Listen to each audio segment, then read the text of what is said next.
Alors aujourd'hui, moi j'ai décidé de faire un double avis tranché.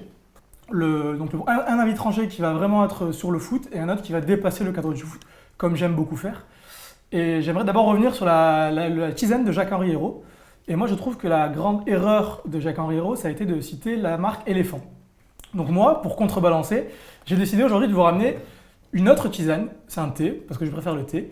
C'est la marque 1336, produit par Scopti. Parce que, pour ceux qui ne le savent pas, Éléphant a un passif très lourd dans la région.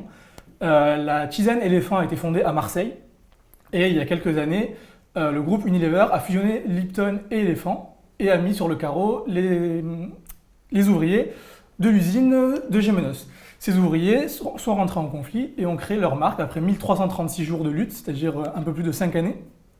Et donc c'est une coopérative ouvrière dans les alentours de Marseille. Et je trouvais que c'était très sympa de leur faire un peu de pub plutôt que de faire la pub à Éléphant qui n'a pas besoin de ça et qui a surfé d'ailleurs sur cette vague en envoyant à différents influenceurs sur Twitter par exemple. Donc voilà. Et le deuxième avis tranché, ça va être plus sur la relation entre la direction et les groupes de supporters. Parce que Jacques-Henri Hérault a souvent dit que l'un des gros actifs de notre club était la passion des supporters. Et ce sur quoi je le rejoins totalement.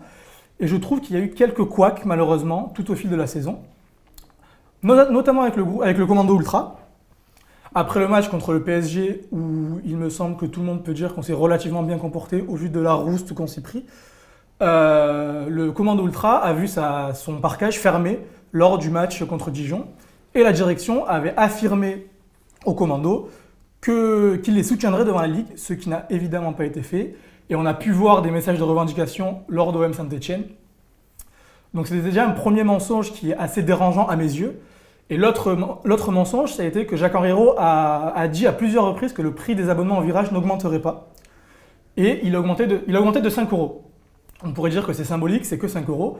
Mais il me semble que dans le symbole, c'est quelque chose qui est très dommageable, étant donné qu'on demande de faire des efforts à ceux qui ont les moyens les plus limités dans le stade, quand certains abonnements, notamment les plus onéreux, ont baissé.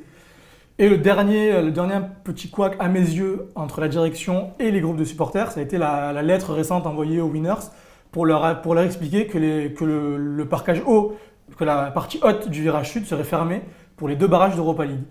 Ça faisait suite au match contre Bastia où un nombre de fumigènes assez importants ont été craqués dans la partie Winners. On peut être pour ou contre les fumigènes, mais je trouve dommage que ce soit le club qui sanctionne avant même que la LFP fait quoi que ce soit. Il me semblerait qu'il faudrait peut-être laisser les instances d'abord décider ou d'abord sanctionner et ensuite se positionner plutôt que vouloir jouer à l'élève modèle et taper sur les supporters. Voilà.